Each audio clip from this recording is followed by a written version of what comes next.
Hello everyone, again this is Sir Don and welcome to our fourth lesson, which is factoring perfect square trinomials.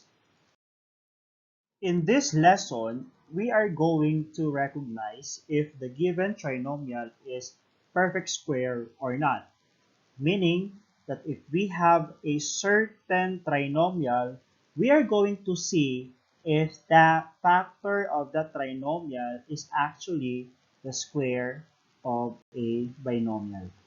And second, we are going to get the factor of perfect square trinomials.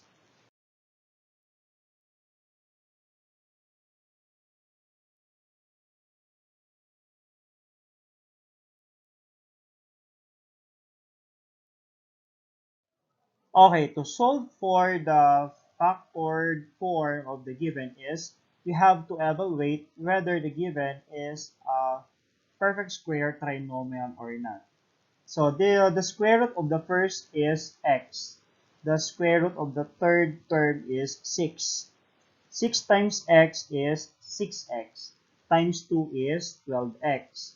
So as you can see, the middle term is actually 12x. So that is the same with twice the square root of the first and then the square root of the third. Therefore, we can say that this one is a perfect square trinomial. Okay, so we can write that now to x squared plus twice 6 and x.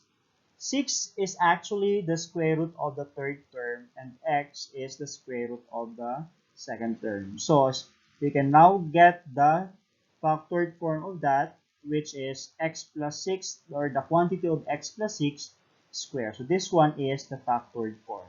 X plus 6, I mean the factored form of x squared plus 12x plus 36 is the quantity of x plus 6 squared. Okay, our second example. Find the complete factors of 49x squared plus 14xy plus y squared. Okay, so first thing that we have to do is to evaluate whether the given is a perfect square trinomial or not. So, the middle term should be equal to twice the square roots of the first and last term. Okay, twice the square roots of the product of the first and last term. So we have here, what is the square root of 49x squared? Okay, that is 7x. Square root of y squared is y. So 7x times y is 7xy. Times 2 is 14xy. So as what I have said, we can evaluate if the given is a perfect square trinomial if the middle term is twice the product of the square roots of the first and last term. So it satisfies the given condition. So we can now conclude that this one is a perfect square trinomial. Okay, rewriting that one, 49x squared is the same as 7x squared. Then 14xy is the same as 2yxy. I mean 2 times 7 times xy, then plus y squared. Then the factored form is 7x plus y, or the quantity of 7x plus y squared.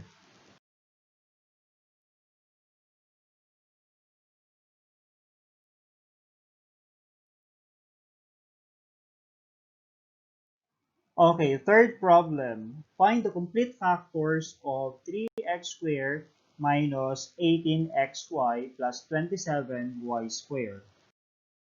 Okay, so we have 3x squared minus 18xy plus 27y squared. So as you can see, 3x squared is the first term and 27y squared is also the last term. 3x squared is not a perfect square, the same with 27y squared. However, if we are going to get a common monomial factor, that is 3, we can have an expression inside the parenthesis which is a perfect square trinomial. So we have x squared, the square root of this is x. We have 9y squared, the square root of this is 3y. Multiplying the 2, that is 3xy, times 2 is negative 6xy. Therefore, this trinomial inside this parenthesis is a perfect square trinomial. So we can factor this out by squaring a binomial.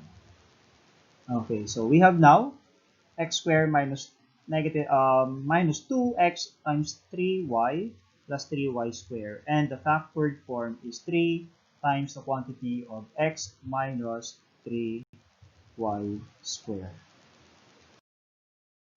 The problems that we have encountered can be applied to a more complex problem. So we call this as non-routine problems.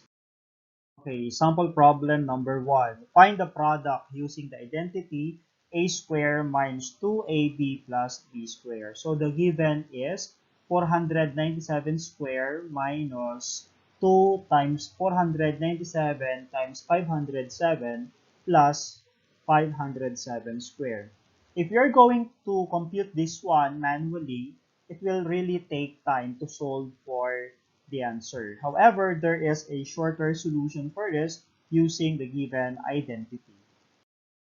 Okay, so the given is 497 squared minus 2 times 497 times 507 plus 507 squared. Okay, so we can represent A as equivalent to 497 and B equals to 507. So rewriting the given using these two variables, we can have a squared minus 2ab plus b squared. This one is the same as a minus b, or the quantity of a minus b squared. So we said that a is equivalent to 497 and b is equivalent to 507. So we have here 497 minus 507 squared. So subtracting this, we have negative 10 squared. So the square of negative 10 is 100. Therefore, the result for this one is actually 100. So without a very long computation, we can actually find the result using the given identity. Okay, sample problem number 2. We are going to factor out the quantity of 3x minus 1 squared plus 12 times the quantity of 3x minus 1 plus 36. Okay, so we have the given, that is the quantity of 3x minus 1 squared plus 12 times the quantity of 3x minus 1 plus 36. We can represent 3x minus 1 equivalent to a. So rewriting this given, we have this a squared plus 12a plus 36, this one. Okay, so we can now factor this out. The square root of a is, the square root of a squared is a. The square root of 36 is 6. 6 times a is 6a, times 2a is 12a. Therefore, this one is a perfect square trinomial. Okay, so we're gonna rewrite that one into a squared plus 2 times 6 times a plus 6 squared. And the factored form of that is a plus 6 squared. Since we have a that is equivalent to 3x minus 1, then the quantity of the a plus 6 squared is the same as 3x minus 1 plus 6 squared, which is equivalent to the quantity of 3x plus 5 squared. Therefore, the factored form of this is equivalent to the quantity of 3x plus 5 squared. Okay, so that's for today. So you should be reminded of the pattern that a squared plus 2ab plus b squared, the factored form of that is the quantity of a plus b squared, and a squared minus 2ab plus b squared, that is equivalent to the quantity of a minus b squared, or the quantity of a minus b squared. So thank you very much for listening.